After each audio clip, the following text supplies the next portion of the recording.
Welcome, and thank you for checking out my video series on running grief support groups. This video is part of a set of 3 short videos briefly outlining the therapeutic factors that make a support group effective. In the introductory video for this series, linked in the video description, I grouped the 11 therapeutic factors defined by Irvin Yalom into 3 loose categories. This video will address therapeutic factors under a category I have labeled Interpersonal and Social Dynamics, encompassing altruism, group cohesiveness, interpersonal learning, and development of socializing techniques.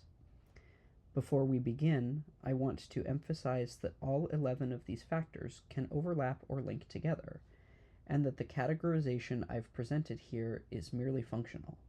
So, rather than thinking of them as being isolated ingredients for group success, it can be helpful to acknowledge how facilitation of one therapeutic factor can lead to the development of another. Altruism, generally defined, is the experience of caring for another person outside of a transactional arrangement. In grief support groups, this is often a healing aspect of group interaction, as members provide the support to one another that they wish they had received themselves immediately following a loss. This therapeutic factor is generally unique to group support, as individual support usually has an unequal dynamic, for example, a therapist-client relationship or a helper and helped relationship. Groups provide an opportunity for all members to take on the helper role and to feel a sense of empowerment as they guide one another through thorny patches of grieving. For grief support groups in particular, I see altruism as being a sign of healing, as group members develop the ability to integrate what they've learned about grieving into their helping interactions with others. The student of grief becomes the master, and this mastery over grief can empower a participant to give back to the grieving community as a whole. Group cohesiveness is possibly the most complex of all the therapeutic factors. It is the ability of the group to stick together when the going gets tough in and out of the group. It can be seen through participants' willingness to attend and participate in each group meeting, as well as being able to actively provide support to one another rather than relying on the group facilitator to guide the conversation. For grief support groups, this therapeutic factor plays a unique role, as many people seek grief support groups when they lack consistent support elsewhere. Sometimes the expression of grief can be shameful and even harmful, and the cohesiveness of a group as these shameful experiences are acted out can help a participant to feel supported, held, and contained. In my view, this therapeutic factor is the focus of this video series. Knowing how to form and lead a cohesive group makes space for all the other therapeutic factors to emerge. A support group can be thought of like a tree clipping.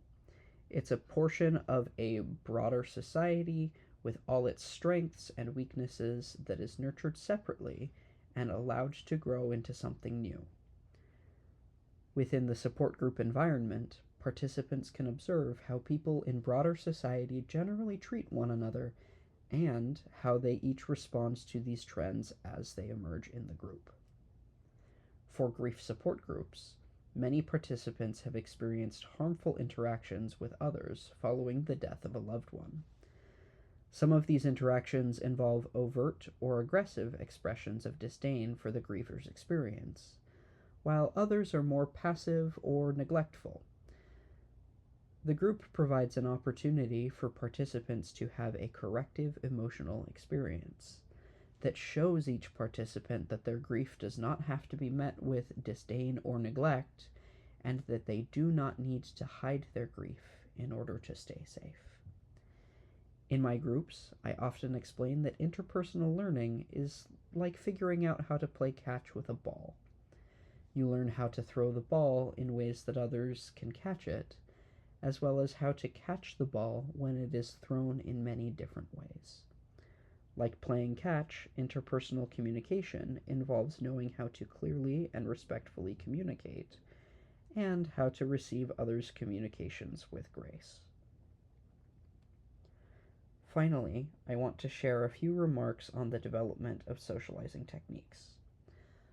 Unlike the facilitation of interpersonal process groups, which form the backbone of my own training, grief support groups may not emphasize the improvement of social skills, but this can still occur as participants experience challenges in expressing and negotiating their needs in the group setting. One way this therapeutic factor begins to emerge in my groups is when I highlight the development of a common language around grief. Most people starting my groups do not know how to express their grief in a way that makes their emotions and needs clear, and interaction with other group members occasionally highlights this struggle. The group can offer a safe environment for participants to practice sharing these emotions and needs. I recognize this therapeutic factor as appearing in direct and indirect forms. Directly, there can be in the moment exploration of interpersonal challenges as they arise in and out of the group. Perhaps one participant feels dismissed by another and needs assistance in communicating their needs more assertively. Another instance may involve brainstorming how to interact with a difficult family member. Indirectly, observation of knee-jerk reactions within the group's interpersonal dynamic can help participants to better understand and change how they express emotions and negotiate their needs. Thank you so much for watching this video. If there are any questions about these therapeutic factors or other aspects of support group facilitation you want to see covered in a future video, please feel free to comment below.